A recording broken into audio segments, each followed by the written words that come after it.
Tonight at 6, armed and dangerous. That's what police in Virginia are calling a suspect after an early morning homicide in downtown Fredericksburg. We've got the latest details.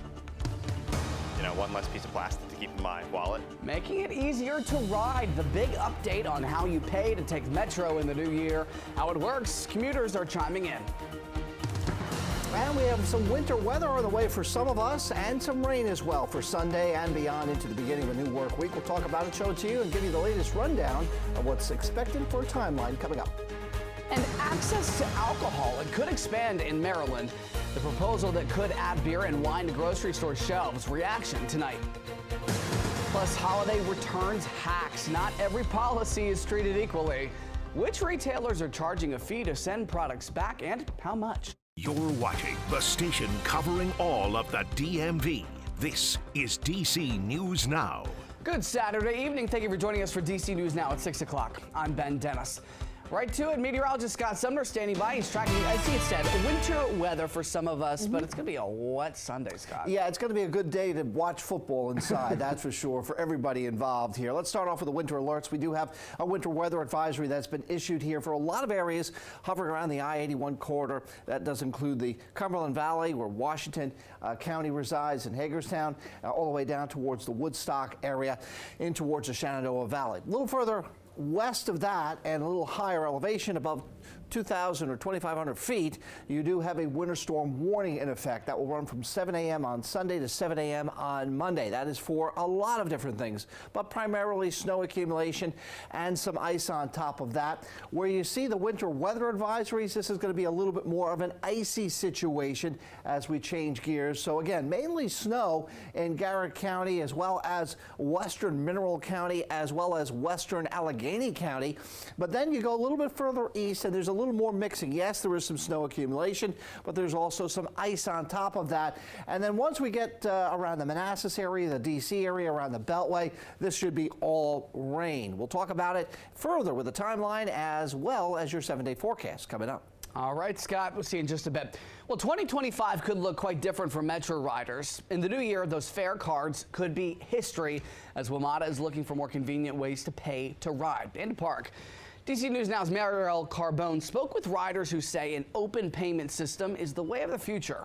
To get through Metro, I'll just use my Metro card. For Metro rider Julius Duhan, catching his train is pretty simple. I find it's, perfectly acceptable. But I am surprised that a city like DC doesn't have something that's like a tap to pay with any credit card. that could change in the new year as WMATA looks to roll out an open payment fare system. And that means riders would have the option to use contactless credit cards, a mobile wallet, or a smartwatch to pay at fare gates, instead of purchasing and using a Smart Trip fare card, a move many riders support. It was a pain. You got to pull it out of your wallet, and then all of a sudden, if it was a credit card or a phone, you could just hit it, swipe it, good to go. Other major cities, including New York City, already have an open payment model.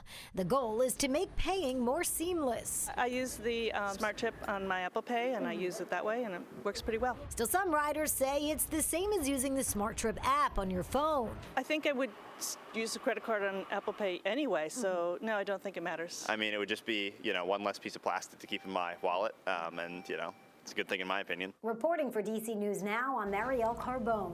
Our thanks to Mariel. Meantime, open payment is expected to roll out in phases. First in May on Metro Rail, then on Metro buses by the summer, and finally for Metro parking in late fall. All right, in Virginia, police say that they are investigating a deadly shooting that happened in downtown Fredericksburg overnight. Officials responded to William Street around 1 a.m. It's here that they found Tyler Lee Jones, who was shot. He was sent to the hospital where he later died. Police are looking for this man in connection to the shooting. Police consider Elijah Musgrave armed and dangerous. That's their wording. He's currently wanted for multiple charges, including second-degree murder. If you have any information, you're asked to call police. Well, in Maryland, fire and EMS officials say that a family is without a home tonight after this blaze in Rockville today. Officials say it started in the bedroom of a home on Randolph Road. 2 people able to escape. Officials say both are okay. The cause of the fire is under investigation. Meantime, Metro Transit police say that they confiscated this handgun from a rider on one of their buses. Excuse me. Police say they stopped a suspect who was attempting to skip out on his fare on the B2 bus. alleging the suspect became aggressive with officers and took off. During that chase, police say the suspect threw the gun away. He was arrested shortly thereafter. This comes just days after a wanted man was arrested after boarding a Metro bus with this loaded shotgun. Officers were on patrol for people evading fares. We're told the suspect refused to give his ID when they caught him not paying for the ride. Then they searched him and found the loaded gun in his coat. All right, staying in the district, an arrest in a nearly 20-year-old cold case murder of a woman who was found dead on Thanksgiving Day in 2005. 23-year-old Makia Mosby was found shot to death inside of a burning home on Valley Avenue in Southeast. U.S. Marshals arrested Michael Wells on Thursday. Wells is now 53 years old. He is being charged with first-degree murder. All right, those drone sightings in the D.C. area from Maryland to Northern Virginia, they are being spotted. It's not just New Jersey.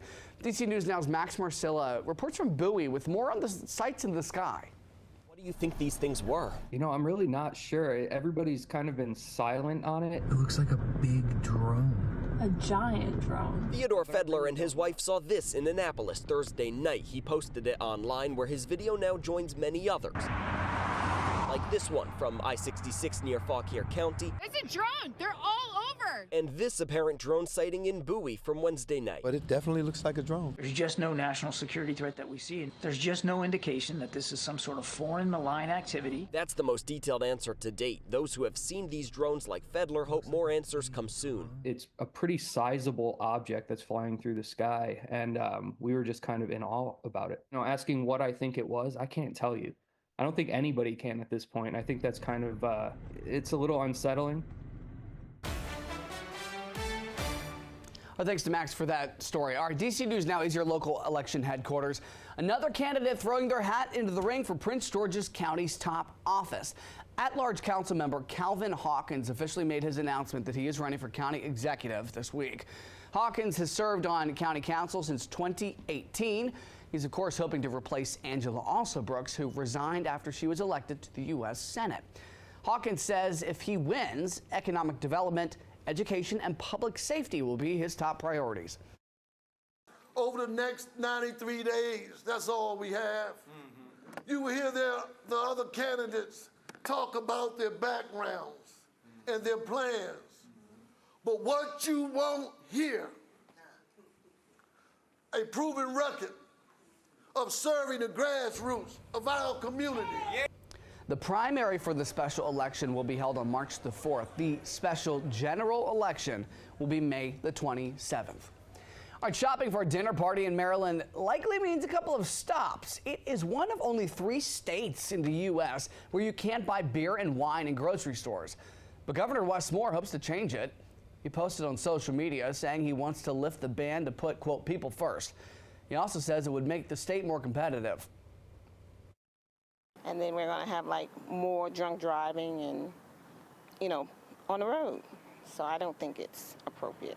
Personally, it would be convenient for me, but you know, a lot of people don't want that element or whatever in their neighborhood. Whether it's going to be there or not is another story. But I mean, if that would help keep our taxes down, I'm for it. We spoke to mom and pops as well this week. They are opposed to this, clearly because it would hinder their revenue sales, they say. Maryland's neighboring states, Virginia and D.C., all allow beer and wine to be sold at grocery stores. Kids in Hyattsville ringing in the holiday season with the help of local police. Hyattsville Police continuing their annual Shop with a Cop event. This is the 20th year in a row that they've done it. They collected more than $9,000 in donations for lucky kids that hit the aisles at Target. One girl we caught up with says that she and her younger brother got some sweet gifts. He got a lot of things that he probably wanted for a long time, like toys, sweaters. He really wanted an elf on a shelf like he told me for Christmas, but he ended up getting it with the cops, so it felt good for him.